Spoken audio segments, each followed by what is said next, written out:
Hello बच्चों, मैं सबिहा स्वागत करती हूँ आपका प्लूटस आईएएस में। आज एक और नए व्यक्तित्व के साथ, और उस व्यक्तित्व का नाम है आयरन लेडी, जिसको कहते हैं हम लोग, या गूंगी गुड़िया, है ना। तस्वीर आप देख ही रहे होंगे। आज 19 नवंबर इनका बर्थडे था, यानी इंदिरा गांधी का जन्म 19 नवंबर 1917 को भारतीय इतिहास में एक महत्वपूर्ण घटना रही। क्यों? क्योंकि आयरन लेडी का जन्म हुआ था, इसलिए। इनके जन्म के बाद से अगर हम लोग बात करें इनकी पढ़ाई और एजुकेशन की, तो एक अच्छी शिक्षा इन्होंने प्राप्त की। एक उच्च ब्राह्मण परिवार में इनका जन्म हुआ, और उसके बाद से इनका राजनीतिक करियर जो शुरू होता है कि 1964 से लेकर के 1966 के बीच में ये प्रसारण मंत्री रहेंगे। यानी 1964 में पंडित जवाहरलाल नेहरू के निधन के बाद से इन्हें प्रसारण मंत्री के रूप में चुना जाएगा।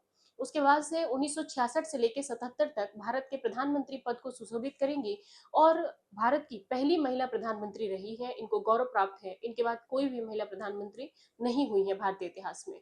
1975 का आपातकाल इनके जीवन का एक ऐसा धब्बा रहा जिसको धोना मुश्किल हो गया। आज भी भारतीय इतिहास में 25 जून 1975 को भारतीय इतिहास के लिए काला दिवस माना जाता है, क्योंकि उन्होंने आपातकाल की घोषणा की थी।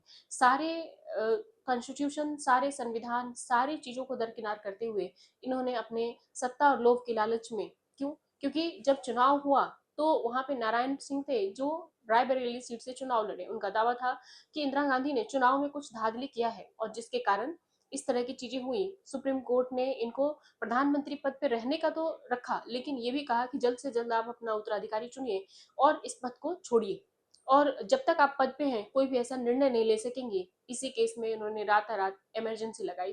कैबिनेट की बैठक 2:30 बजे रात में हुई थी, और उसके बाद अगली सुबह इमरजेंसी लागू हो गया, जिसके तहत मीशा का प्रयोग हुआ। और आपके मौलिक अधिकार, हमारे और आपके मौलिक अधिकार, यानी अनुच्छेद 21 का जो है कि गरिमापूर्ण जीवन जीने का अधिकार देता है, उसे भी निलंबित कर दिया गया था इस आपातकाल के दरमियान। इसी से रिलेटेड एक केस भी है, जैसे कि जबलपुर एसडीएम केस वाला जो मामला था, वो रिलेटेड मीसा एक्ट। जितने भी बड़े बड़े राजनेता थे या छोटे राजनेता जो अभी उदय उदय की भूमिका में थे, उनके लिए एक नया मोड़ दे दिया इस 1975 में।